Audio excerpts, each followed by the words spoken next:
This is a tutorial on how to use the Yeshua's Wiki Dot page to sign up for things such as the Week of Prayer that is coming up. So the first thing that you want to do is you want to go to open up a browser page, a web page, which I have here, and you go to our Wiki Dot space, and the address for that is congregationyeshuatzion.wikidot.com. And over in the right-hand corner, you'll see a sign-in button. And you click on the sign-in button, which brings up another screen here. And you either need to create an account by clicking on the red create an account down here at the bottom, or you can sign in using your existing Facebook login.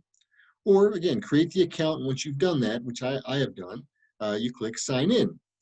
And it brings you back to the same blue screen, but you'll notice in the right-hand corner, no longer says sign in, but it has a picture of a little smiley face that's kind of sideways, maybe winking. If you click on that, you can see that's sort of your general settings and so forth, and the ability to sign out. But once you're here, you can then click on the About button, which brings you to the different activities and things to sign up for on our wiki space. So here I see the Fall Prayer Week sign up for 2020. And if I select that by clicking on it, you'll see it brings up all of the different time slots that you can sign up for on for the week of prayer. Now you can't type though. You can't just click on one of these and type. You'll see you're unable to do that. So what you do is you scroll all the way to the bottom, and you can put your cursor on the edit button. You'll see that it says click here to edit contents of this page when you hover on that button. So click edit, and now you'll be able to type. So for example, I can put myself here at the very first spot, and if that's the only spot I want, if not, I can sign up for other spots.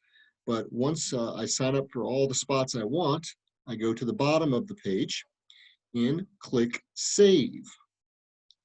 So the page now is saved. It brings me back, and you can see now my name is listed there. And again, I can't click on anything because I would need to go back and edit. So that's how you do it. Once you're done, you can go to the little smiley or sideways smiley face, winking, and click sign out. And then you're signed out. So if you have any questions about that or need some help, let us know.